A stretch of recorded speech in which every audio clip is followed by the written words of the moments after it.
Hello, everyone. Welcome again back to We're Broadcasting from Hell. Just kidding. I mean the state of Tennessee. Well, look, it's not that bad. It could be Florida. We're not in Florida, so I think we're in a net gain here. So I recently just did a video about the banning of the book Mouse in a Tennessee school system. So I actually want to enunciate that. See, I'm new to this commentary game where I find news stories and try to talk about them and provide my input on them. See, being new to this, sometimes I don't go into detail enough on things that I think are actually important, or I miss the mark in things that I'm trying to say and that can be interpreted another way. So I want to go really in detail, somewhat, on my opinions on what actually happened and the implications of this. So one thing I want to address is this is not benign. So in my last video, and you're welcome to go watch it because I think it's also an important point. The banning of this book is not a benign ban. I mean, I'm about to say what I'm basically saying is that this banning is a symptom of a disease, but that the disease that we're targeting, we're treating it in the wrong way. Almost like we're treating a certain form of cancer with the wrong medication. That's my analogy here. So what I'm basically saying is that I've heard a lot of left-wing outlets, mostly liberal, CNN, stuff like that, address this banning as actually an archetype of somehow these school systems trying to defend white superiority. I don't think this is part of the race-related book banning thing that we saw in southern states and in conservative areas. I think this is collateral damage of something still not benign, but less. I'm going to be careful about saying that. Less just malignant, but not necessarily benign. But we forget sometimes that conservative ideology is still very heavily driven by evangelical Christians, and evangelical Christians have a lot of say, especially in small towns, small neighborhoods where you have small elected bodies that are close together. So everyone goes to church together. All of these things happen. They have a lot of pressure on what's... So I mentioned basically probably what happened here with Mouse is that a parent saw this and was like, oh my God, Jesus Christ, there's a naked woman. That's against the Lord and it's going to be banned. That's against our rules. Now, I don't know if that's what happened, but most likely it probably had something to go in the lines of protecting children and so on and so forth. Not archetyping this or creating this foundation for white superiority or kind of going in hand with that book banning that is related to race. This had more to do with probably the Harry Potter type bans or threatens to ban that we saw before. Again, not benign, not harmless, but not the same type of rhetoric should be applied to that as we're seeing here. That's my point. That's what I'm trying to hammer home, is that these are not related. Now, these same moral principles that led to the banning of...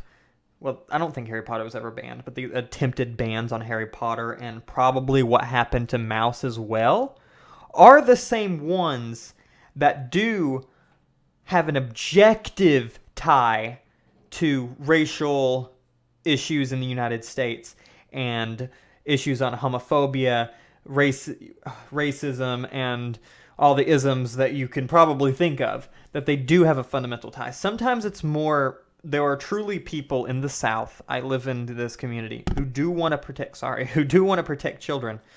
That's their goal. And they just simply wish to not have swear words or things like that. Again, more benign, not entirely benign, but less harmful, I guess. Versus ones who do have a political motivation of silencing these race-related things. So there's an article here. I'm going to see if we can look at it. It is an article that really does go into, I think, pretty good detail. It's not really so much an analysis, but it says U.S. conservatives parents push for book bans and unintentionally make reading cool again. And you know, when they do that, they actually do make the things that they want banned more popular. And you know what? Great. That always helps. See, moms and dads stormed into the Spotsylvania County town. It's hard to read from this town hall in Virginia in early November. hell-bent on purging all objectionable books from the scholastic jurisdiction. This goes on to say that they actually utilized some search system to find things on gay, homosexuality, things like that, and then made a push to ban them. There's also this push to ban race-related things related to race theory in the United States, which is ridiculous. We know this is purely race baiting. This is an objectionable tie to white superiority in the United States, and that should be treated differently from something like this, which is just stupid. This was dumb. Now, there are the 3D chess players who use the same language, who do use the same type of rhetoric to push for the banning of things that I think are really important that need to be addressed by American youth, and that is issues of homosexuality, of sexism, of racism, of all of these things in the country. What I'm trying to do in this commentary, what I'm really trying to do is push home that if you cluster bomb all of these types of issues in conservatism, if you address the parent who's trying to ban Harry Potter or trying to ban things to protect their children from sin as the same thing as those who are actively pushing against the political, actively making political points about race and ideology, and you treat them the same, you're not going to get anyone on your side. And when you do that, you're fundamentally targeting the wrong types of disease with the wrong types of medication. And we have to be more accurate about how we address. If we make everything all about racial white supremacy, we're not going to be able to target what is truly race-related white supremacy. If we make everything about dumb protecting youth, well, we're not going to be able to target accurately race and white supremacy or target that such content. Again, my point has always been, and I don't know if I said earlier, I said in the previous video, that everything should be open. I think that is the bastion of free speech. If you are in high school, going on the age of 16, in 2 years you will vote. In 2 years you will make a move. You will do something that will fundamentally impact someone in the future. Maybe. Your actions have consequences for other people. In 2 years' time, if you're the age of 16, you need to be exposed to things that change your perspective, that change your opinions. No books should be banned. But if we're going to talk about the things that do ban books, if we're going to talk about the diseases that actually end up causing these sort of symptoms in our society, we need to target those diseases accurately. We need to target them with the right medication. So if there is something race-related, we do need to talk about white supremacy and the relationship between history and such.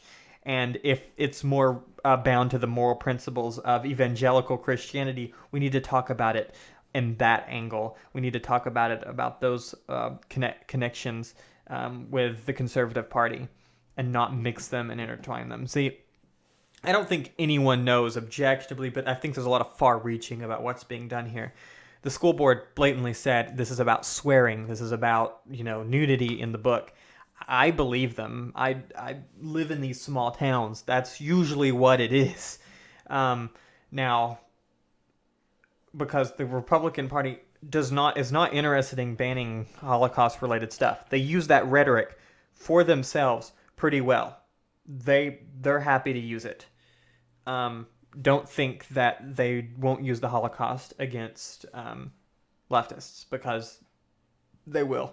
Okay, so that's my point, and I really wanted to get that out. I'd go into a little further analysis. It's not as funny or not as interesting, I guess. I'm not really portraying anything at a light here. I'm just trying to hone in on those symptoms. So either way, I hope you enjoyed listening. I guess I ranted on. I don't even know if anyone's going to watch this, but I appreciate it. I appreciate the listen. Thank you. See you next time.